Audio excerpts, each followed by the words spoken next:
Men Toshkent kimyo xalqaro universitetining boshlang'ich ta'lim yo'nalishi 4-kurs talabasiman. Bu yil mening bitiruv amaliyoti kursim Toshkent shahar Sergeli tumani 351-umumiy o'rta ta'lim maktabining boshlang'ich sinflarida bo'lib o'tdi.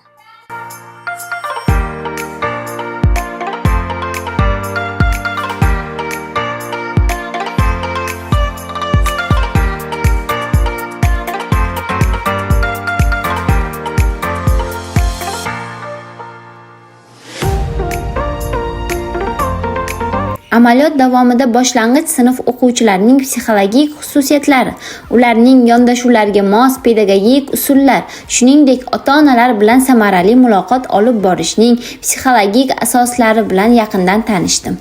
Dars jarayonlari samarali va qiziqarli o'tkazish maqsadida zamonaviy, innovatsion va interaktiv metodlardan foydalanishga e'tibor qaratdim.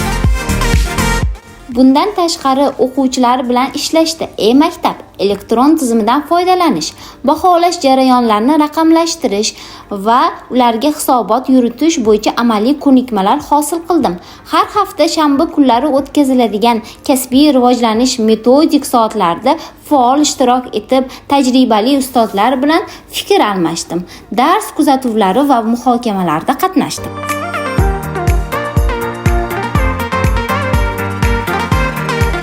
Mazkur amaliyot davomida o'quv-tarbiyaviy jarayonni tashkil etish, dars rejasini tuzish, konspekt yozish, o'quvchilarning bilimini baholash hamda darsdan tashqari mashg'ulotlar o'tkazishda tajriba orttirdim. Ushbu malakaviy amaliyot menga nazariy bilimlarni amaliyotda sinab ko'rish, kelajakdagi kasbimga bo'lgan ishonchimni mustahkamlash va o'qituvchilik faoliyatimga puxta tayyorgarlik ko'rishimga imkon berdi.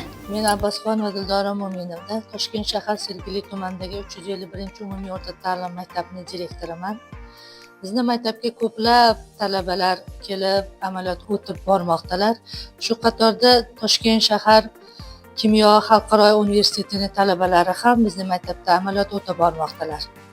Talabalardan Agzamova Hilola haqida gapiradigan bo'lsam, bu talaba o'zining fidoyiligini oz fursat ichida juda ham jamoaga ko'rsatdilar. Yosh kadr, kelajagi juda porloq, chunki yosh ulug' ustozlarga ham o'zlarini kreativliklari bilan, vijdonan dars berishlari bilan yangiliklarga intilib boruvchi kadr sifatida tanildilar. Kelgusida Agzamova Hilola kelajagi porloq pedagog sifatida yetuk kadr bo'lib taniladilar.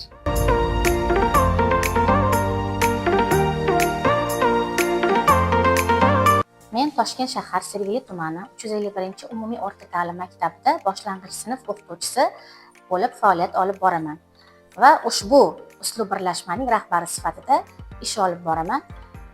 Bizaga Kimyo xalqaro universiteti talabasi Agzamova Hilola amaliyot o'tash uchun keldilar. Agzamova Hilola o'zining darslariga aktivligi bilan, kreativligi bilan yondashishi va o'zidan kattalarni hurmat qilishi, ustozlarni oldida mehr qozonishi bilan ajralib turadi. Agzamova Hilola bolalarni sevishi tufayli darslarni juda ham chiroyli tarzda olib bordilar. Har bir darsga kreativ yondashdilar. AKTdan juda unumli foydalangan holda bolalarga saboq berib keldi. Agzamova Hilolaga kelgusida katta zafarlar tilab qolaman.